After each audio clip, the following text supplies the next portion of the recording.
Welcome to Day 3 of the 38th Annual International LGBTQ Leaders Conference. Thank you to our presenting sponsors, Amazon, Coca-Cola, Comcast, NBC Universal, Meta, and Toyota. Please welcome our moderator, Atlanta City Council member Liliana Bakhtiari, to the stage for our breakfast plenary.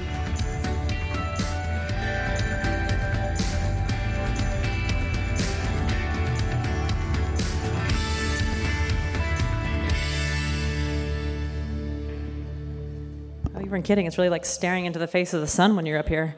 Hello, I am Liliana Bakhtiari.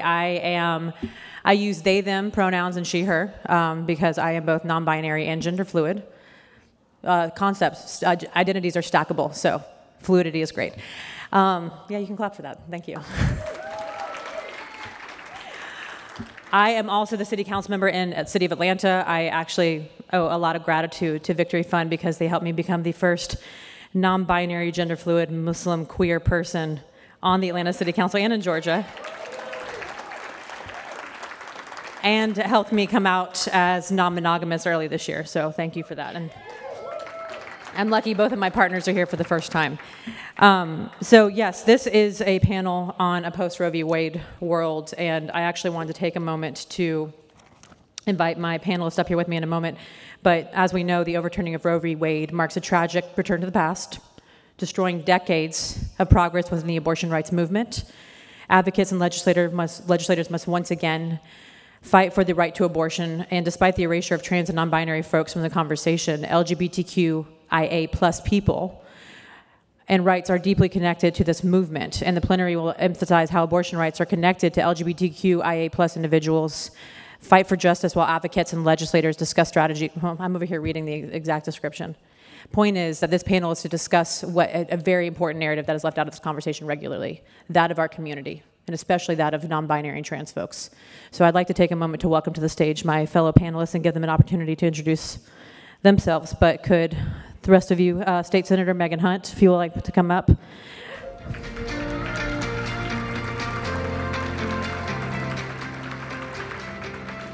Delegate Danielle Walker from West Virginia.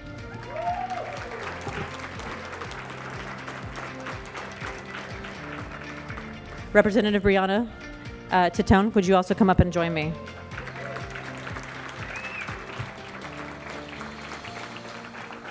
I'll sit down. Sure.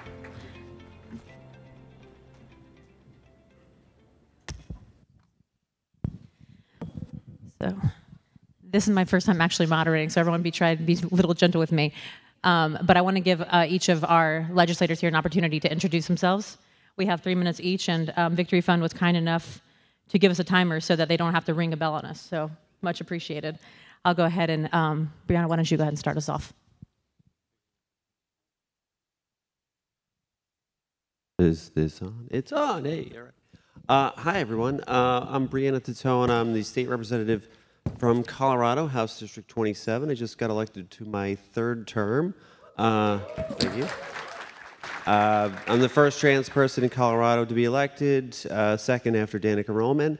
This year I was elected as the co-caucus chair of our largest Democratic caucus we've ever had at 46 out of 65 members.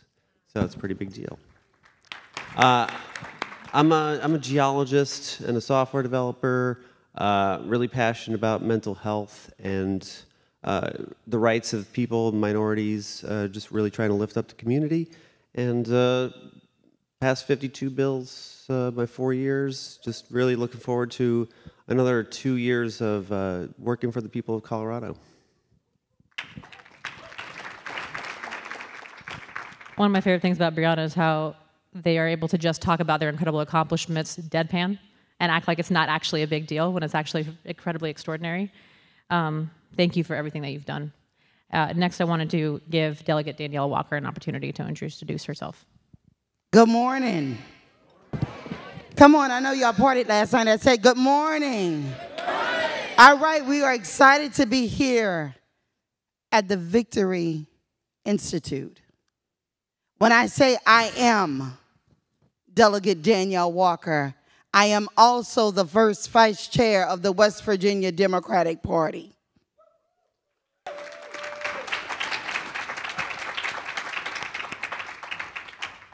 I am the only African-American queer woman in both the House and the Senate in West by God, Virginia.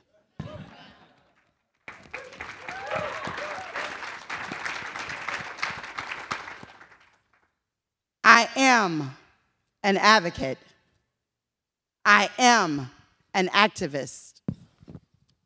I am a peopletician, never a politician, because I place the people above the politics. I am a grieving mother as I lost my oldest son to leukemia last year.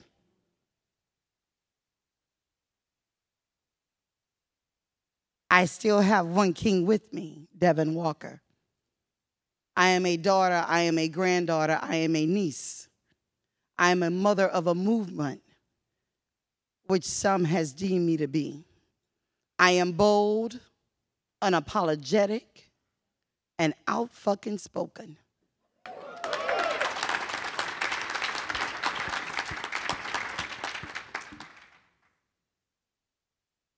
What you see is someone born and raised in Louisiana that transplanted to our mountain state. West Virginia saved me when I felt that I could not save myself. So I fight for her and all mountaineers, because y'all means all. And I am an abortion patient 3 times. And it's not your fucking business of why I had it.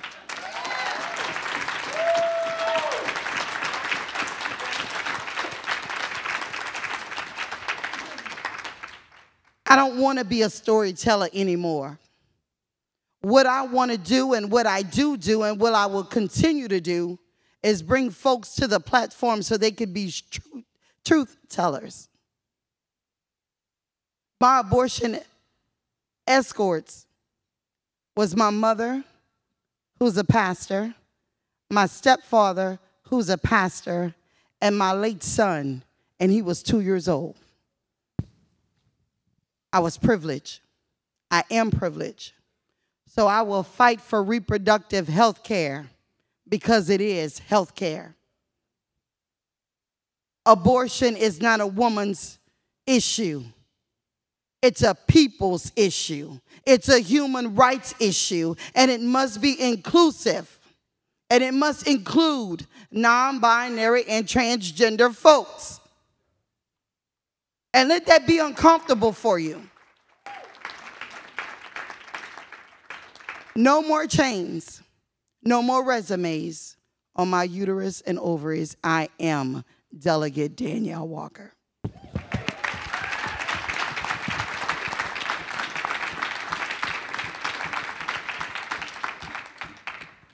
Y'all don't have to attend church on Sunday. You just did, so. Damn, Danielle.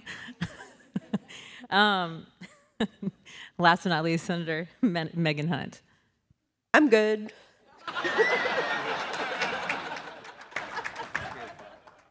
Hi, everybody. I'm Megan Hunt. I'm a state senator in Nebraska. I represent Midtown Omaha, Nebraska, probably, honestly, one of the most progressive parts of the state. And so I have, a really incredible platform representing the people I do in Nebraska to try and reach everybody in our state with the message that we have here of inclusivity and the opportunity for everybody to live a good life, to have a good quality of life. I serve and I'm reached out to by people from all over my state who need help from our office, and that's a real privilege that I have. I just got reelected for my 2nd term In Nebraska, we have term limits, and so after this I'm done. I'll be term limited in 2026. And my background is really in entrepreneurship. I'm a small business owner in my district for about 20 years. but also in reproductive rights advocacy. So this is really like my trick.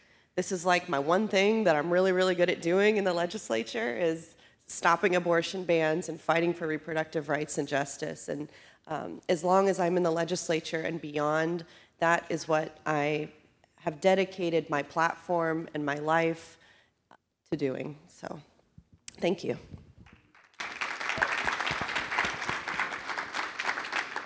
Thank you all so much. As we get into the conversation, I just wanted to say a couple of things for us in the audience and a couple of reminders. Reminders for us to not feed into conservative language and empower that further. We do not use the term pro-life. Forced birth is not pro-life. That is anti-choice. In fact, many of us in this room are actually pro-life because what pro-life is cradle-to-grave legislation, protecting a life even after it's taken its first breath. So let's make sure that we're wary of that language. For those of us who have dealt with abortion bans in our states, please do not use conservative language like the heartbeat bill in Georgia is not a heartbeat bill, it is an abortion ban. So let us also remember that. And last but not least, as you heard Pastor Walker say earlier, that this is a person's right to choose, not a woman's right to choose. Let's try to be inclusive of all of this, which actually brings me to my first question to Brianna. Can you shed some light on the unique challenges? Well, as was said earlier, one of the perspectives, most important voices missing from this conversation is that of trans folks and non-binary people. And can you shed some light on the unique challenges trans and gender non-conforming people face and how this is intertwined with the challenges we're now facing further with reproductive justice? Well, yeah, thanks for that question, because I serve on the Health and Insurance Committee, and that's where all the abortion-related bills come, the pro and anti-abortion bills. So after 4 years of being on that committee, I have heard just about everything that people say. And it's funny that, this last time when we had 3 anti-abortion bills, we were up till 4 o'clock in the morning listening to these people talking, and they were throwing in a bunch of anti-trans stuff in there just for good measure. And, they're always looking right at me when they say it too, because they know who I am. And that's why my voice on that committee is so important, because I get to call them out and stare them down and make sure that they know that they're not going to scare me, they're not going to intimidate me. But when it comes to, thank you. But over this last session, we just passed the Reproductive Health Equity Act in Colorado, which gave abortion access to Coloradans. And this bill, we stayed a very long time listening to that bill because all the anti-abortion people were there. We spent 26 hours debating it on the House floor on second reading. So I got to spend a lot of time on this bill. And we made sure that this bill had inclusive language in the bill. It was inclusive for anyone, and the language didn't even refer to women, it referred to pregnant people. And that was important to make sure that we were making a statement about who has access to these services and these rights. That was something that was important, and I wasn't one of the prime sponsors on that bill, but the sponsors of the bill recognized that with the abortion rights groups in our state, one of which, Planned Parenthood of the Rocky Mountains, the main contact person who we work with is a trans man. And that's important for that group to make sure that we're being inclusive when any conversation's happening.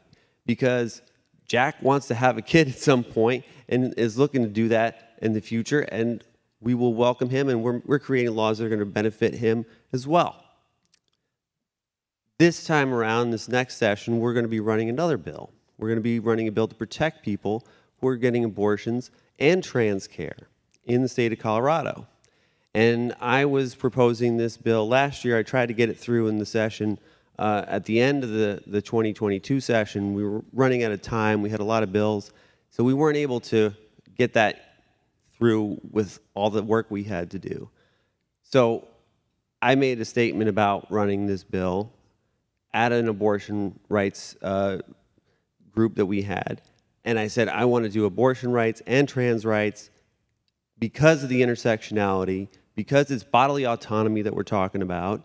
And then one of the sponsors of the bill who ran the bill we just passed, made a statement on social media that she was going to run this bill and do all this stuff. And I was like, wait a minute, I just said I was going to do that, and now you're just taking this away from me.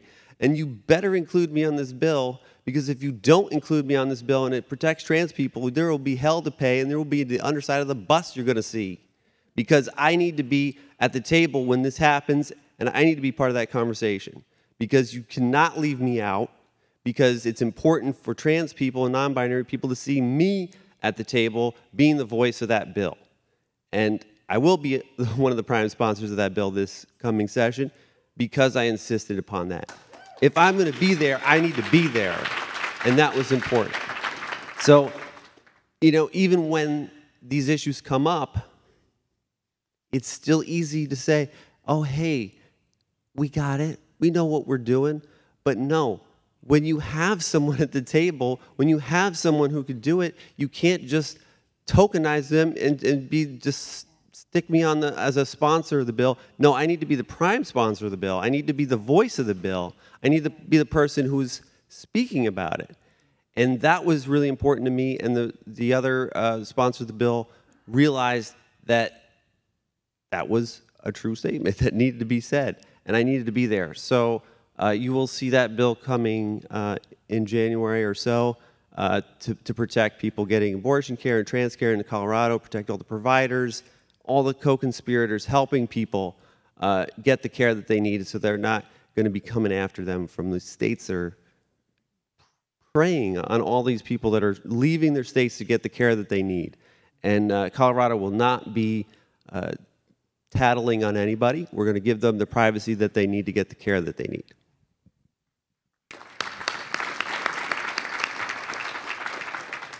Thank you. Delegate Walker, something I learned about you when I was doing my research is that you've been the target of anti-abortion protest and racist commentary in response to the legislation that you introduced to enshrine, or to try to enshrine, the right to abortion in West Virginia.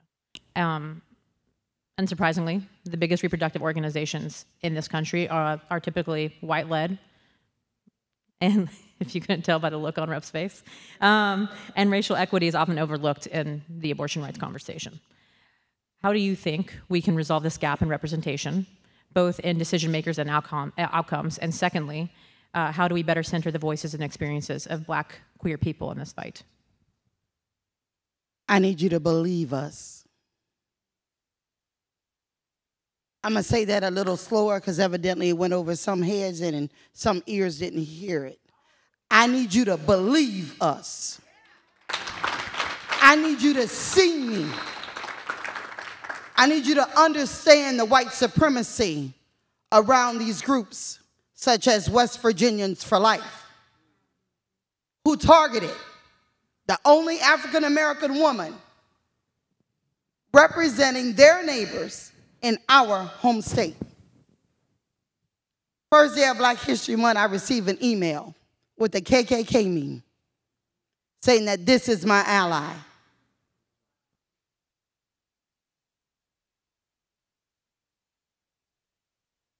An imposter syndrome set in.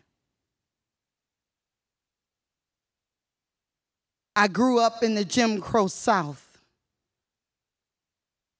I marched with my late son, supporting the Gina 6. I seen those white sheets and cones on horses in Gina, Louisiana, where the sign that says white only still exists in that town. Be uncomfortable for a moment to be part of a movement.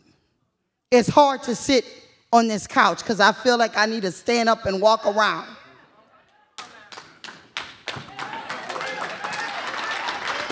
I need you to understand something. I'm still standing and I'm still here. That threat of that hate mail just made me stronger. That assassination threat after the Black Lives Matter movement, I got security and it made me stronger. But I need you to see me. And allies, you need to become accomplices. And that time was yesterday.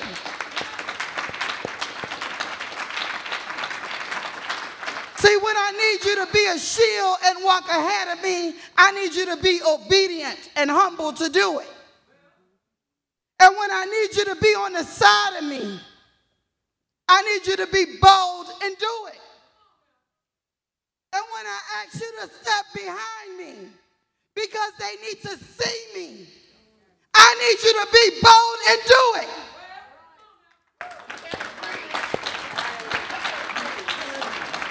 So how do we combat it? I'm suing their ass.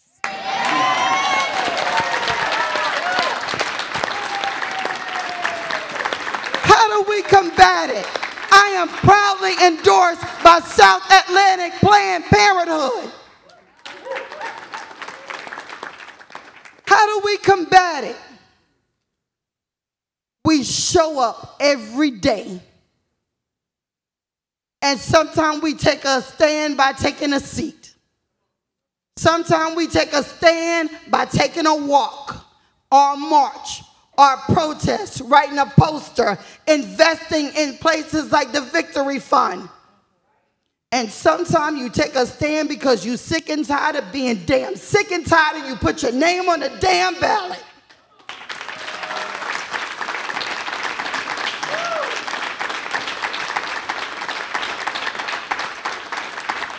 I am flipping tables. I don't want to sit at the table. As you see, I can't sit down no more. And I don't want to sit down because I've been held down too damn long. And yes, I'm angry, and you should be angry with me. Don't pity me. So where's the anger?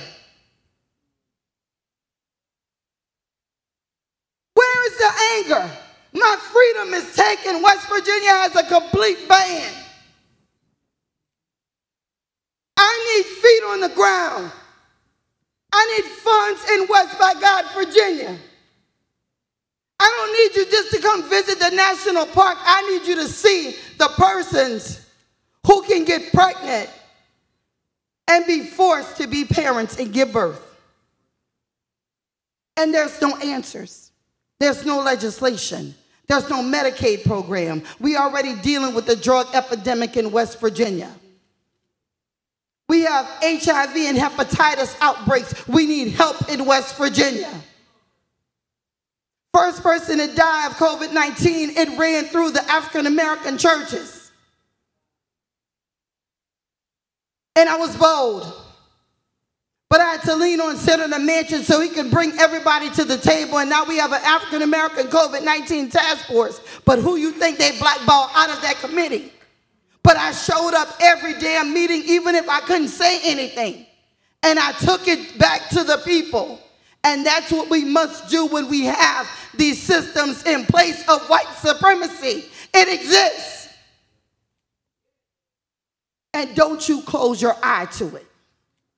And don't you make an excuse to me and say, well, it didn't happen like that for me. Are you me? You can't never sing my blues if you ain't never walked in my shoes. Now, we might wear the same size shoe of a strong 12. Oh, yeah.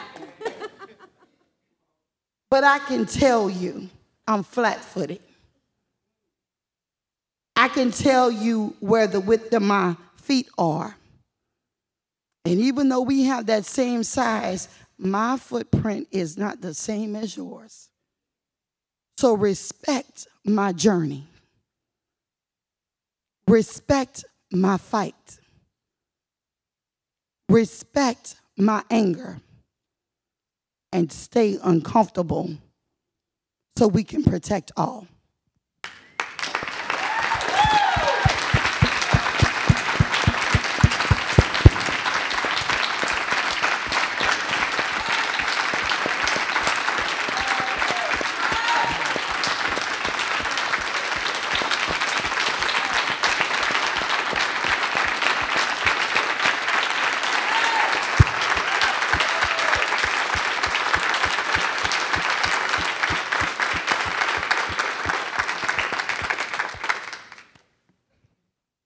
At this moment, Danielle Walker will be announcing her campaign for president of 2024.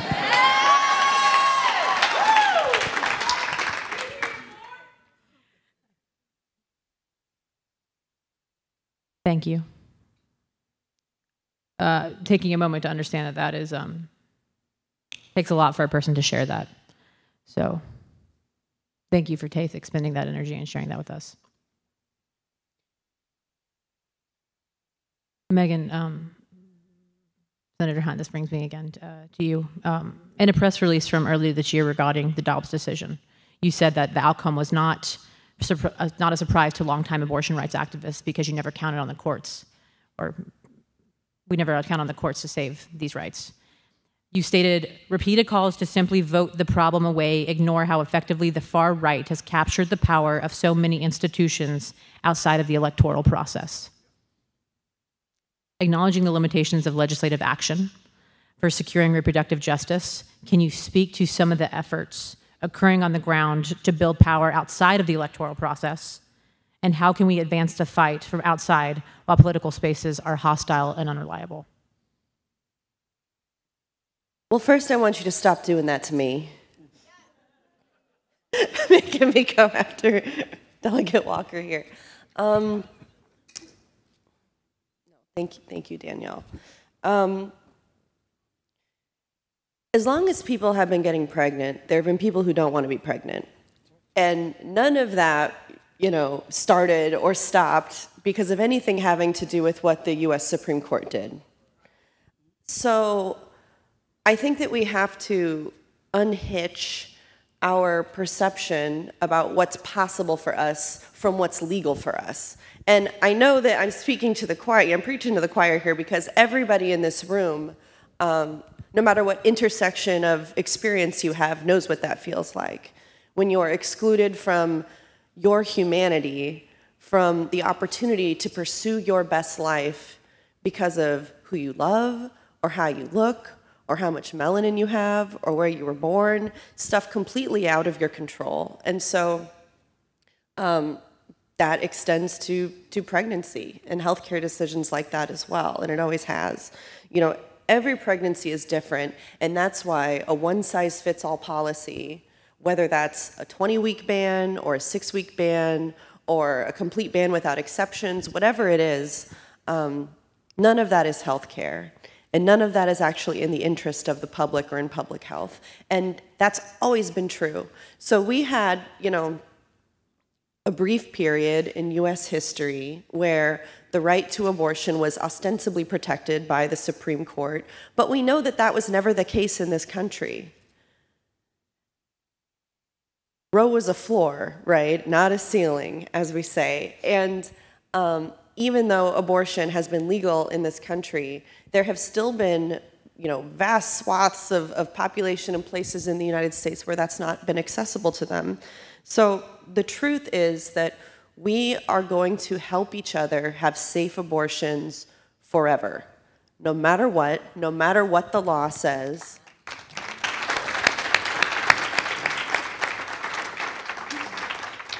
Because that's what we've always done.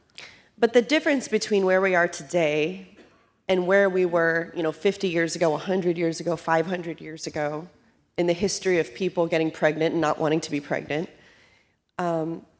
is we have a lot of safe methods for self-managed abortion care now. And I think everybody in this room, you need to connect with local advocacy organizations so you can understand the protocol for self-managed abortion care. You need to have mifepristone and misoprostol. You need to know where you can get it. You need to know if someone comes to you and says, I need abortion care, who you can connect them to so they can get that care that they need. Because this is the future of abortion care, folks. In a world, whether we're in the United States or numerous other countries and communities around the world that ban abortion care legally, that's not going to prevent people from getting this care. And so there's organizations like Plan C, like Aid Access. Oh my gosh, there's so many now. Shout Your Abortion, abortion doulas, and of course the abortion funds that we have in our own states and regions. Support those organizations Because I think in our culture, you know, in our culture of like, get out the vote, just vote. If you want change, just go vote. And then people think the first Tuesday of November that they've really done something. And that's, you know, that's what we're not supposed to say as elected officials. I'm not saying don't vote, obviously. I'm just saying your work is not done.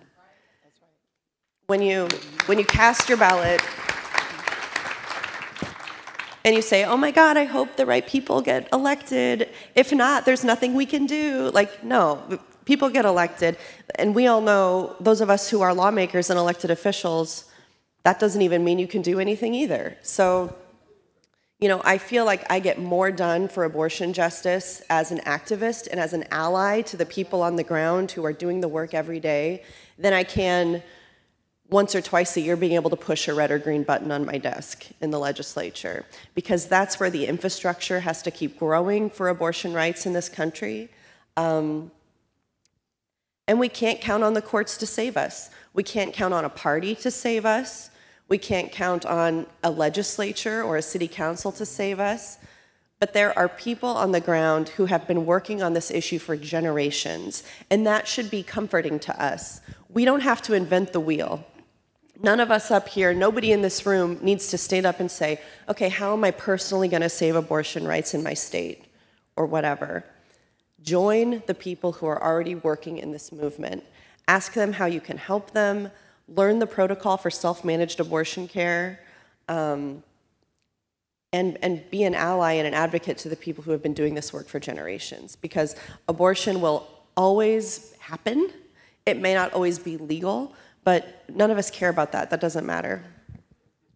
Well, that was, now, don't clap yet. I don't mean it doesn't matter. Now I'm like, oh no, people are gonna go. She said, it doesn't matter. But you know what I'm saying. People are always gonna be getting abortions, and we will always support them regardless of what the law says.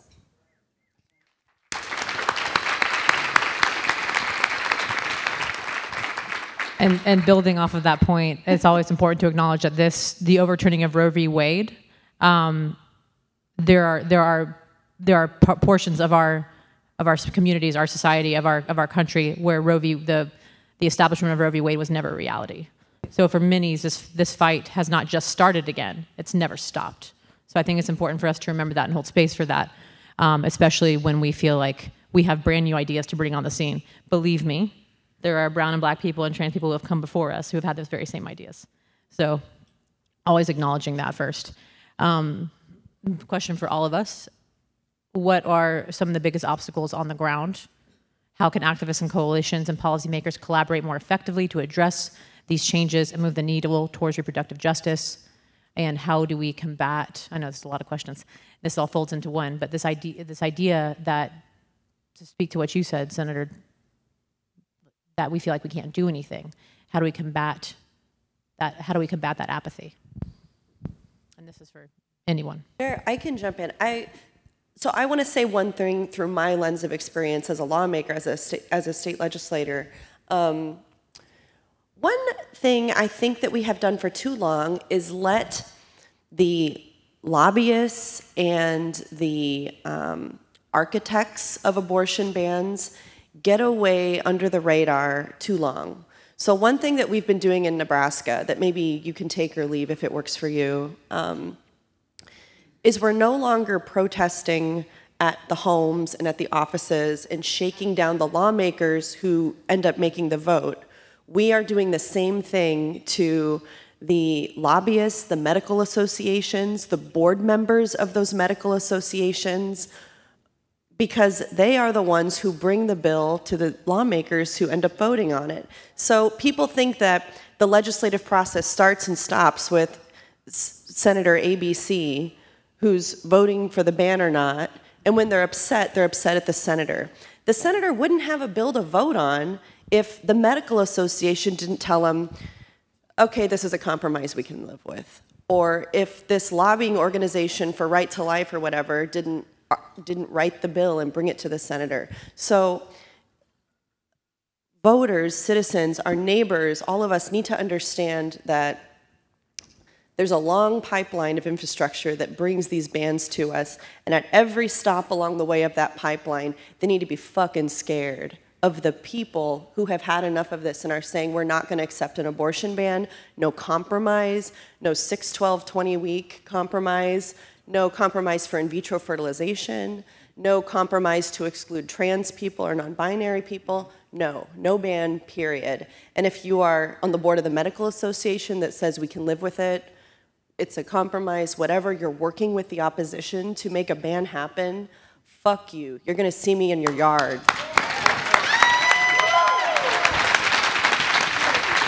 So in Nebraska, we've been organizing, you know, as we kind of alluded to in the last question, a lot of people have kind of finally woken up on this issue. There's the folks on the ground who have been caring about this forever, but there's also Republican women, suburban soccer moms, people who have used in vitro fertilization, people who have had D&Cs because of miscarriages for pregnancies that they wanted. There are people who are newly activated in this movement who are looking for things to do. So don't gatekeep them. Don't say, you know, oh, well, you weren't here. Say, welcome. Let's go stand in this guy's yard because he's trying to get senators to vote for this ban. We have to be creative about our opposition, and we have to welcome in everybody who wants to join us.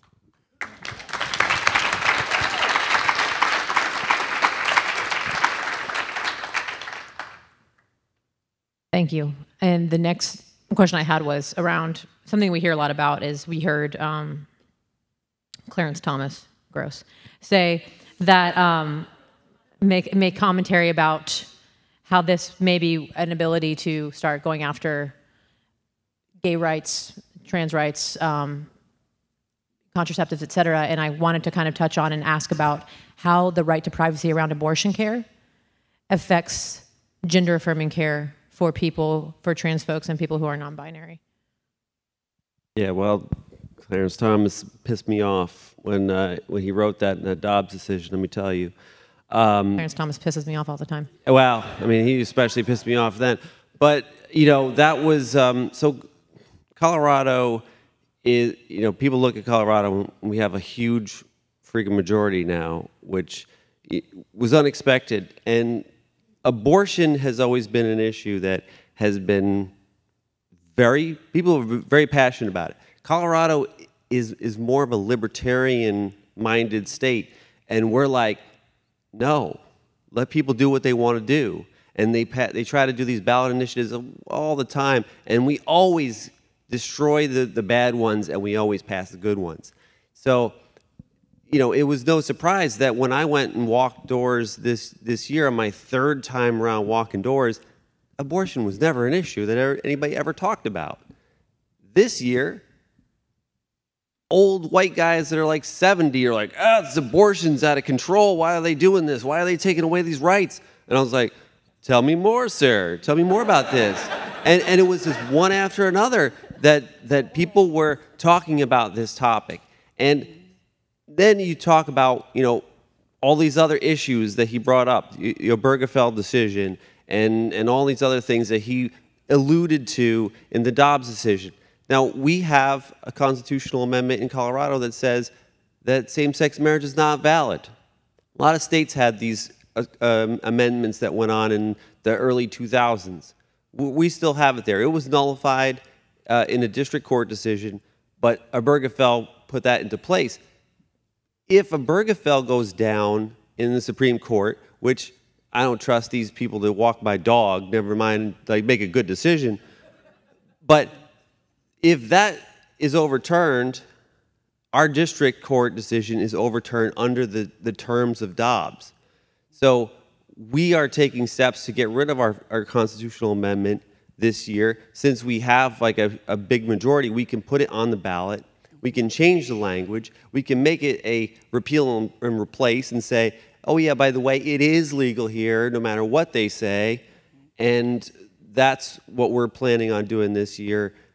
We had some really good polling that was up in the high 60s saying that people in Colorado say, yeah, get married. Who the hell cares what you do? It's libertarian mindset. So, you know, these ideas are popular. And I think we need to do more polling around in different states. I mean, the same-sex marriage issue, even nationally, is pretty high. We should capitalize on that. We should do more with that. We should try to do that and hold the legislators accountable who vote against it, because the polling will reflect that that's an issue you can attack them on if they vote against it. Say like, okay, well, here, we're going to propose it anyway. Go ahead, vote against it. Most of the people are not going to like that, and they're going to look at you as some asshole who doesn't care about their constituents. And that's what we need to do, is hold people accountable any way we can, and use the polling, use the people's opinions and voices against them every single chance that we can.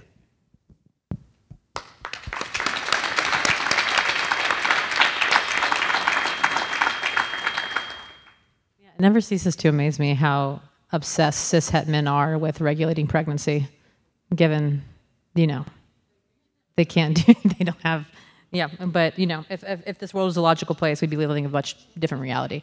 I was also hoping that y'all could weigh in on what legislators here can do. Well, this is a question that will affect or answer a question of many legislators that are not in this space currently, how it affects them, and this idea that not my lane, not my problem. As a city council member, I was told all the time, like, why are you concerned about this? This is like, a state and federal issue. And I think that affects a lot of people who want to be in the legislative space a lot, that like, what can we do if legally we're preempted by making decisions on this issue? And what can you say to those individuals who think they can't make a difference? I need you to say something. I need you to be bold in saying that you support abortions. What are you afraid of? What is there to lose for you to be bold in saying you support reproductive health care? And go get educated. Not by a lobbyist, by the people who's doing the work. You know what a miscarriage, the ICD-9 code name is? Spontaneous abortion. So it's not going anywhere. The federal government will not change that ICD-9 code. What can you do as a candidate? Continue the conversation. Watch how that person that you're going to run against is voting. Watch how they are quiet. Take it to social media. Go to the state capitol, city council meeting, the county commission meetings, and hold press conferences. And bring in the truth tellers. Stand firm. In your rural areas, do you need physicians and nurses? Start a scholarship fund. I have one in the name of my late son, deemed for LGBTQ folks and minorities that are going to community colleges in healthcare. Be proactive. We are reactive too much for too long. You don't need a poll. Talk to the people. That is your best poll takers in the world. Stop ignoring that uncle who says the most belligerent shit at Christmas dinner and stand up to his old ass and stop freaking inviting him. And invite Delegate Walker so she can make out some Southern food. And I'm going to still feed him as I give him some truths. And as legislatures, be in the room. Even if it is not your committee assignment, be there and bring a crowd. Be there and lean on these organizations. We have West Virginia Free, we have Holland Health Justice, and we have Planned Parenthood. And tell them we need funding because we're going to need people not only to take off of work, so we need to pay them. They need transportation. They need a hotel. They need child care. It's just thinking with heart. You want to meet people where they are, you got to first ask them and see it for your damn self. Stop leaning on people to answer the questions where you can just be present and you already know the damn answer. How much are you going to lean on those folks? Look at amendments that has been introduced by other states. You think I'm not going to be driving to Baltimore and have my assistant secretary looking to see what Nebraska doing and who can I contact? Because West Virginia, we're in trouble. I have 12 Democrats in the House, and one of my senators just converted in the Senate. Bye-bye, bitch. I got 3 senators now, and I say that boldly. Because you vote against LGBTQ rights, you vote against abortion, you vote against any social justice. Bye, you're a coward, and I don't need you in the regime. Now you got to know when to let go the weak ones. Because when you let go one, I promise you 5 strong ones is coming. So be strong in that. It's not defeat. And Megan said it best. It's easy to cast a vote on that Tuesday. Do your damn job after. I am a public servant. I am a peopletician, but I need you present in order to do my damn job. I need to hear from you before I cast the vote. I need your thinking. I need your truth. So be uncomfortable. That is the thing. Words without works is a waste, and no one is a waste in my eyes. Can I add to that? Yes, please, Yeah. go ahead. Yes, and when we talk about different levels of elected officials, like not my lane, not my problem type stuff, the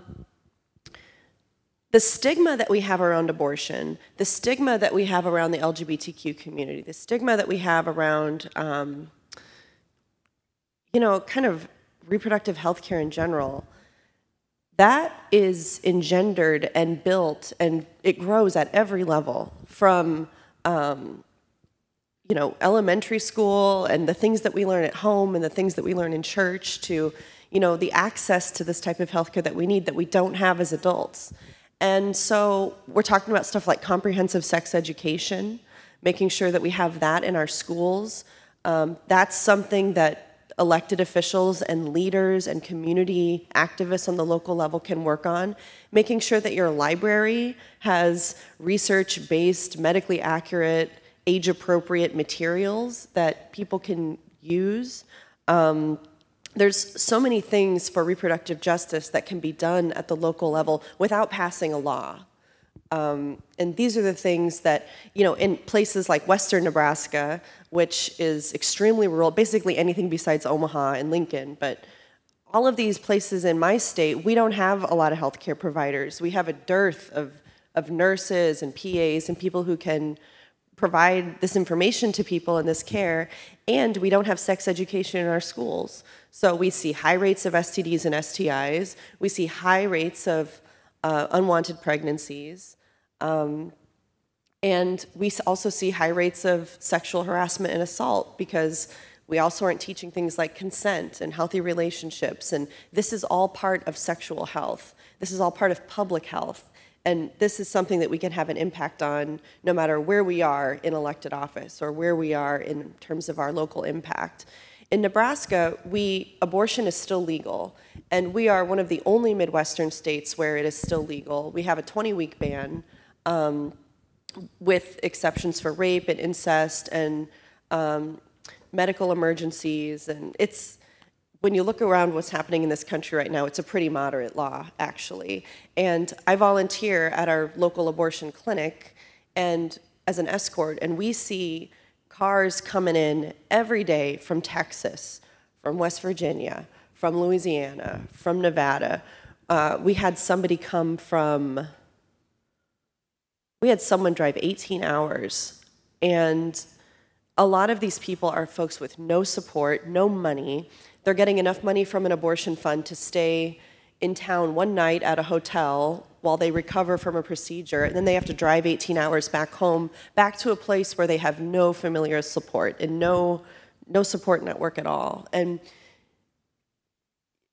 I'm so proud that in Nebraska, we've been able to protect that right. We defeated a full abortion ban in our legislature in April, and part of that was because, thank you. That's the proudest moment of my career, period. But part of the reason we were able to do that is we just accepted no compromise.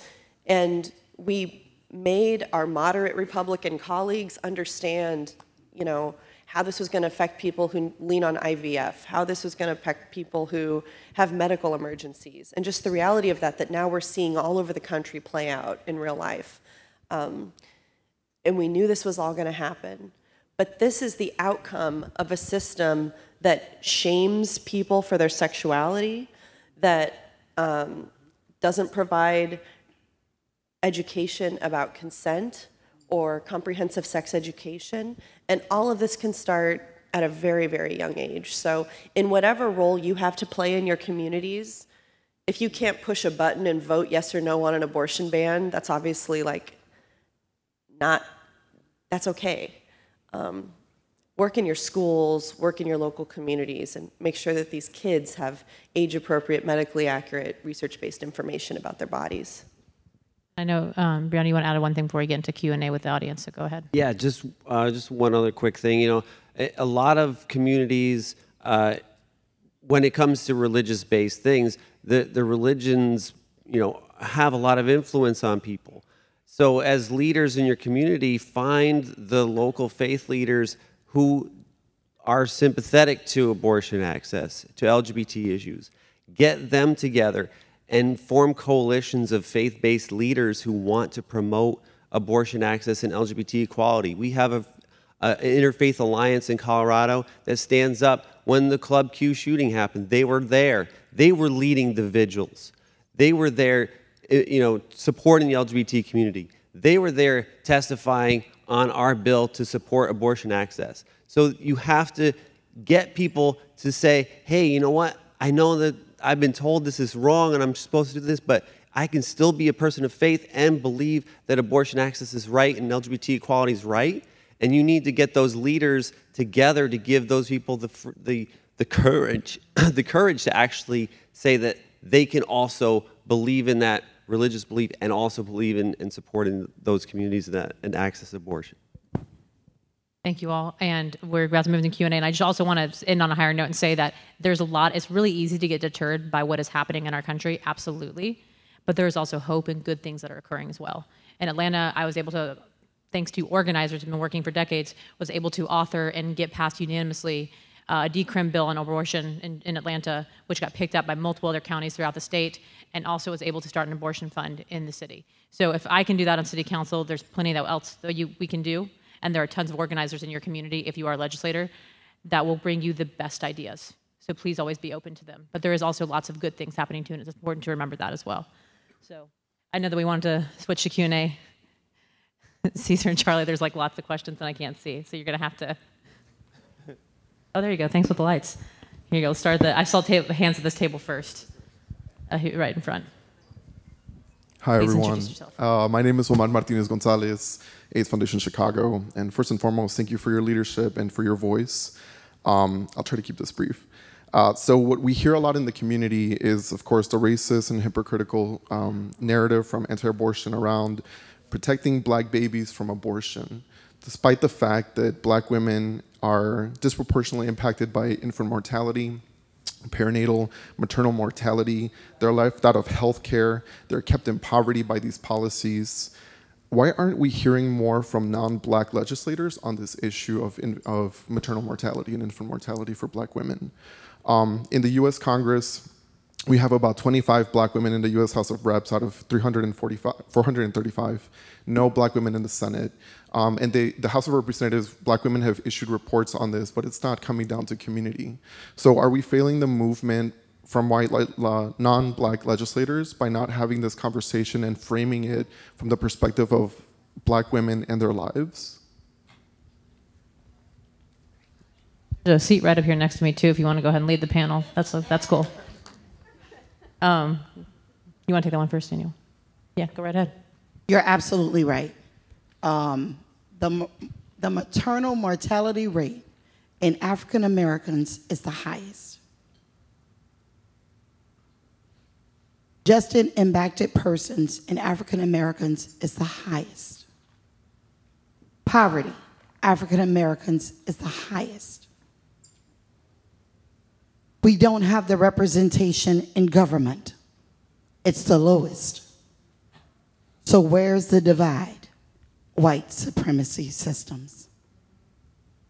When I chose to put my name on the ballot, it was an ask. It wasn't something that I felt that I would ever be interested in doing. And when I won the primary, at the time I was working 3 jobs, I quit one because I do things to win. And my late son had an anxiety attack on the night of the election. I'm not a political person. I didn't even know that I won. And his words resonated with me. I was prepared for us to lose. And I fight every day for us to win. I fight every day for my colleagues to understand the reality. I fight every day for my state to support financially the Office of Minority Health. It is one thing to pass a bill for minorities, but if you have no funding for those bills, it doesn't exist. Because where do you think we're gonna get it? So putting your name on the bill and it doesn't have any financial backing, stop doing it. And thank you. And real quick to add to that, in Georgia, where we have the second highest maternal mortality rate in the country, black women were saying these things and people were not listening.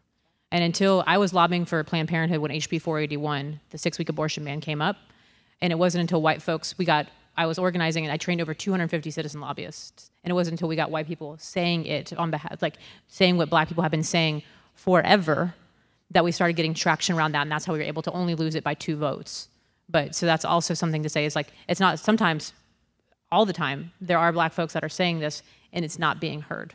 So that's also something to factor in. But I believe you had a question as well. After the Dobbs decision, abortion went to the voters of Kansas, conservative Kansas. We won by 20 points. It went to Kentucky, and we won there. But most important, which no one's really paying much attention to, it went to the voters of Michigan in the general election, and we flipped the House and Senate for the first time in decades.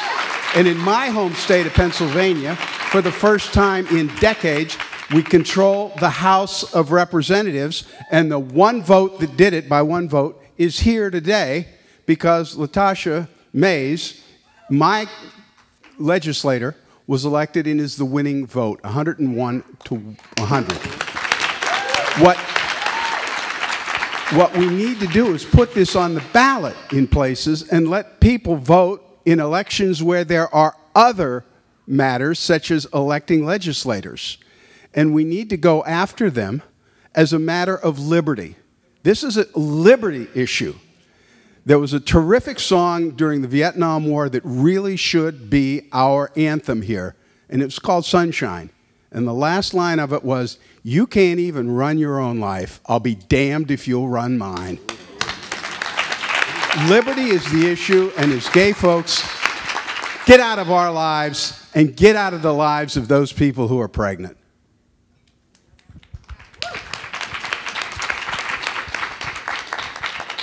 What was your name? That's it. Your name. I'm sorry? Your name. What's your name? Mike Silverstein. I'm Mike, an go ahead ANC and just drop commissioner that here mic in on the DC. floor. Yeah. A great statement. I appreciate you. I was going to say, question unnecessary, but thank you for bringing up those points. Those are all really valid too. It's very easy to be like, where is everyone? They are purposefully silencing voters on this issue, because if they put it on a ballot, without doubt, we would codify. They may hate us, and God knows they hate Danielle, but they care about their own freedom and their own liberty. I think it's also important to know that this is not about banning abortions. It's about keeping minorities from being able to access abortions, because if you keep people of color barely surviving, then they will always be dependent on a capitalist, colonial, white supremacist system. Amen. And that is what that is about. And I know that were raising your hand as well as you, and I believe you were also. So I think we have those three. There's questions everywhere. Caesar, I'm going to need you to extend this by about an hour, but go on ahead. I know that we've hit this table. Why don't we go to this individual here, and then also you. This is loud. Hi all, I'm Elio, former VCI, future sex educator. I was thinking a lot. So I'm based out of rural Vermont. We have some of the strongest abortion rights in the country, but we can't access it because we can't access transportation. Thinking a lot about, especially for local officials, what are the ways that they specifically can help folks access abortion, not necessarily thinking about the legal situation. Well, that's important, but thinking more specifically about like what are the barriers to accessing abortion. Like, yes, self-managed abortion, and in order to access a self-managed abortion, you need to access people, but also thinking about how do you get to a hospital? How do you get to your community? If you need to take off work, how do you make sure that you have those funds and you can take off work? And just thinking about like all of the barriers that come to accessing healthcare. What are the ways that very local people, the people who have influence and power over the community, what are the ways that we can make that difference, elected or not? Thanks. Oh, and thank you all for your labor and your truth, and I'm just in awe of you all. Thank you. Thank you. That, of course, is going to depend on the resources you have in your community and what the lay of the land is where you live. Where I live, we have an extremely robust, extremely strong abortion fund, and because they've been able to receive funding and they've been able to receive a lot of like capacity training, and they've got a lot of backing from people with power, which, we can kind of deconstruct the problematic nature of that. But they're able to provide funding for people to take off work, to get childcare, to get the transportation they need.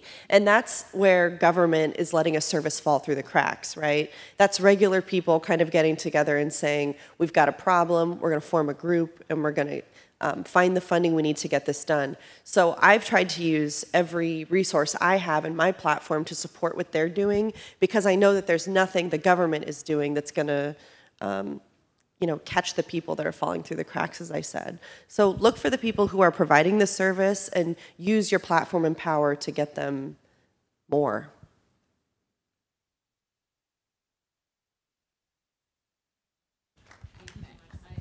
Caesar, thank you. So you're saying we have time for only one more question? You sure? Tackle him if you want to fight that. There's been 3 people with their hands up, these individuals. So I'm going to let you be the bad guy. You get to choose. Okay. Oh, yes. And also, I know that I will stay, Danielle will stay. I think we'll all be able to stay a bit after to also continue answering questions as well. Yes. Good morning to the 4 panelists. Washington Bramble, Executive Director for Organization for Gender Diversity and Equality of the Eastern Caribbean. I am 100% in favor of a woman's right to choose. My concern is how late is too late for an abortion? What do the panelists believe?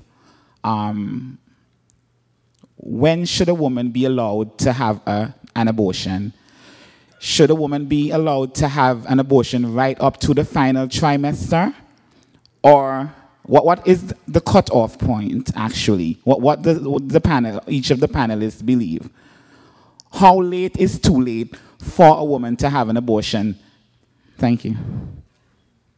Thank you for that question. It's simple. It's between that patient and that physician. I am not a physician. That is not my choice.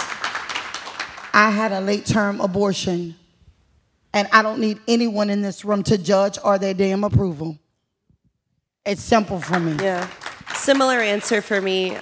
No politician knows better than a physician and a patient what is right for them in their situation. I would never feel comfortable passing a law that would tie a physician's hands who needs to make a difficult decision, or tell a patient what's best for them. I think it is not the business of politicians. That's between a patient and a doctor. And go ahead. Exactly that. There's a lot of different medical reasons why there's late-term abortions, and I mean, you know, these conservative pundits are like, "Oh, they wait till the day before 9 months and they have an abortion." No, nobody does that. Nobody is going to carry a baby that long to have an abortion the day before you're supposed to have a baby. That's ridiculous. There's reasons for having late-term abortions, and that is a doctor and a patient's decision to make, and we should not put any limits on that. And yes, you can applaud for that. Go ahead. In complete agreement, also, you know, saying for all people, in complete agreement for any person, individual, any person who's able to carry a child, that should be up between them and their doctor. But also to address really quickly the misconception around late-term abortions and third trimester, less than 1% of all abortions. That is less than all, and typically that means that person, when you make it that far in your pregnancy, like almost always, it's going to be a situation where that baby has already been named, that baby has already been planned for, that room has already been decorated, clothes have already been picked out, a life has already been planned, and then something terrible goes wrong, and the pregnancy has to be terminated either because the fetus is not viable and would live a tortured existence or not be able to live very long, or it's puts the person carrying life at risk. So it's also important that we do not feed into the misconception of how that exists. And I'm surprised that I'm talking about Pete Buttigieg and how I like him, actually, and how he dropped the mic on that question in one of his interviews. Pete is very surprising. But that is, I mean, I do appreciate that question, but I do believe that it should always be between an individual and their doctor. And no white man should be telling a person what to do with their body. So I know there was a couple other questions. We want to stay here to address them because I know we've run out of time and there's apparently a whole conference going on. They need the stage. But it's also important to always remember that community will help to protect anyone seeking out what to do with their own body more than the government will. So you build your community, you make sure that you're there to uplift the people that don't have resources, make sure that all of the progress that we make come from grassroots organizers who've been doing this work a long, long, long time. So thank you, and if you want to continue talking to us about how we can continue to uplift abortion, and also if you're not a lawmaker or if you're just an individual, remember there are root causes that also contribute to ensuring that that baby who is forced to be born has a right to choose what to do with their life down the line. And what we should also be focusing on, not just voting yes or no on abortion, but also on a number of other issues that also contribute, like investing in family planning, investing in education, investing in that child's life after they're born as well, because there are all going to be a lot of children that were not meant to be brought into this world that are going to live a very hard existence. So we have to also think about them. So thank you all for being here. A round of applause for the panelists.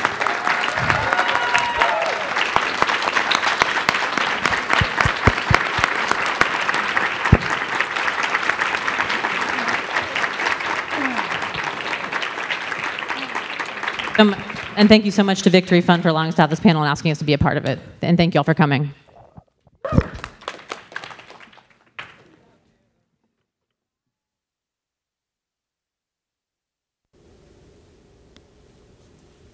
Hello, I'm Senator Tammy Baldwin. I am so happy to virtually join all of the community leaders, elected officials, activists, and students gathered here today for the International LGBTQ Leaders Conference. I'm touched that the LGBTQ Victory Institute honors an up-and-coming LGBTQ elected official with the Tammy Baldwin Breakthrough Award each year.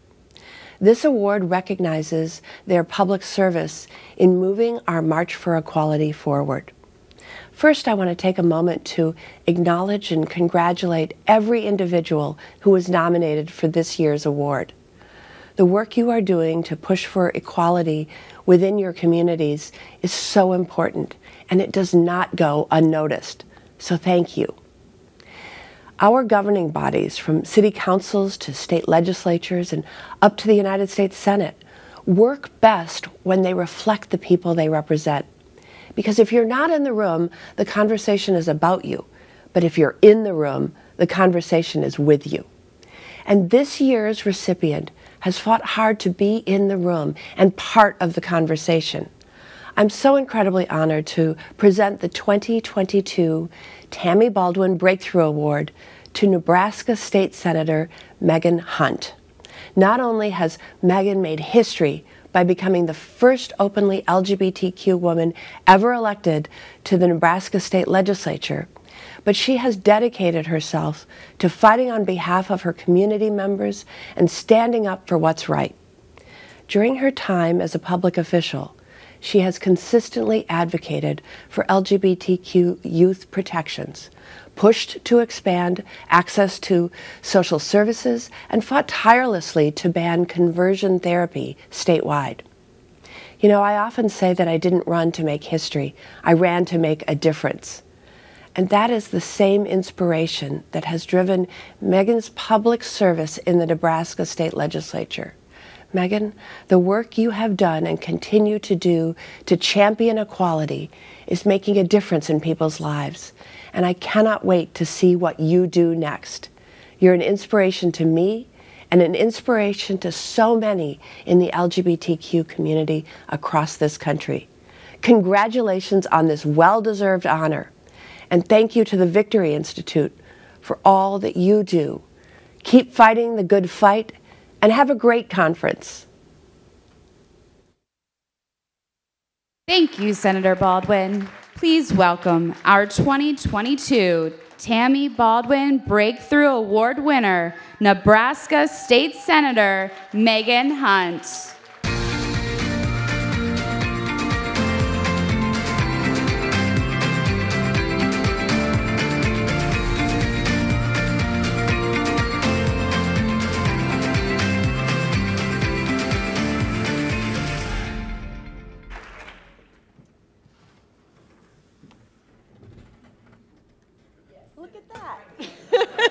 Let me bring that table over here. We can see her.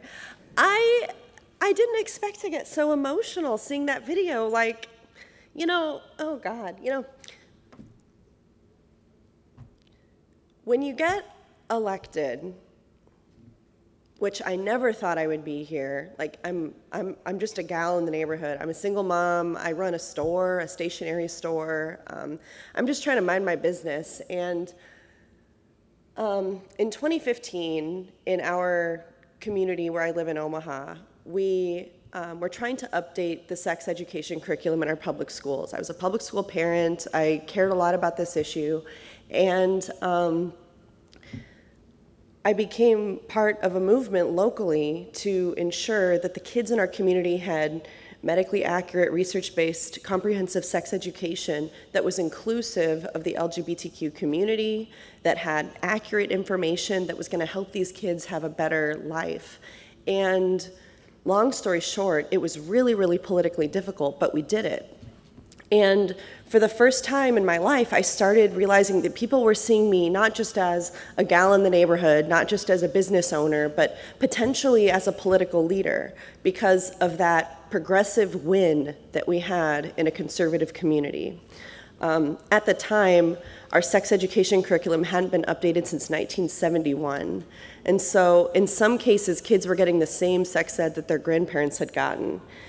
And since then, of course, we've had the internet and all of the challenges that come with that. We've had the AIDS epidemic. We've had an increasingly out and also increasingly depressed and suicidal LGBTQ plus population. And so I was just part of a group of people in my community who knew that to increase public health, to make sure that these kids had the resources they need, we just needed to give them accurate information, and a lot of problems would kind of sort themselves out. After that happened, I felt the call from the people I represent today, who were asking me to take this risk and, you know, throw my name in the ring and see what would happen. And now, 7 years later, I got reelected for my second term, and I'm continuing to do the work that activated me in the first place on a bigger platform than I ever thought I would ever have.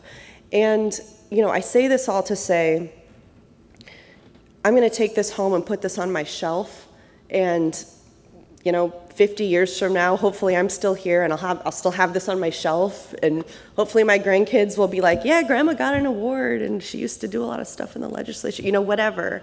But that's not what we do it for. You know, back when I got started, I just wanted people to be safe. I just wanted people to have access to health care and the resources they needed to have a normal, happy life like everybody else, like everybody wants.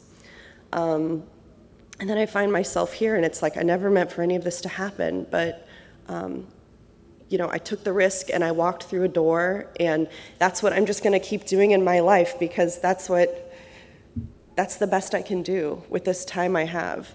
One thing I say often is, you know, in the pie chart of my life, I get to spend a small slice as a lawmaker making an impact for people who depend on us to pass laws to support them and make their lives easier, and that's really a huge gift. And my whole motivation in life is to be worthy of that gift, to not waste that gift, and to use it in service of people to reduce their suffering, to reduce the cognitive load that they have that prevents them from living their best life, that's put on them by institutions on purpose to keep the status quo where it is. And everybody in this room represents a challenge to the status quo. Everybody that we work with in our communities represents a challenge to the status quo.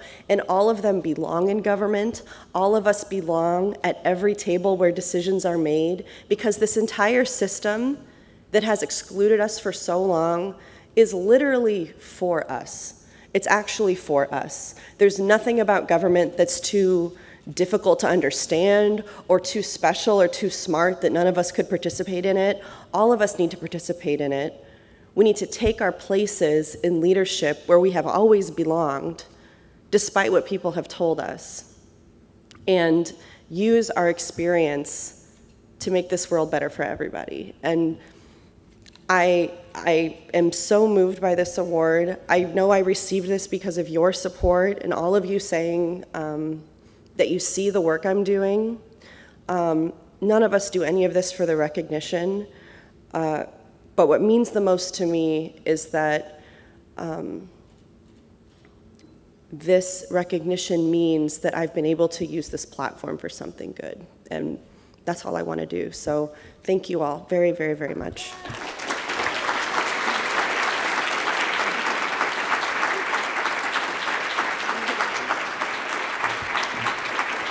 Congratulations, Senator Hunt. Thank you to our amazing panel and moderator. This concludes Victory Institute's breakfast plenary. Breakout sessions will begin at 11 a.m. in salons D, E, and F.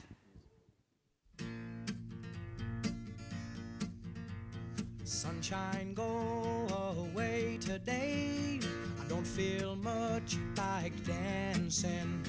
Some man's gone, he's tried to run my life. He don't know what he's asking. When he tells me I better get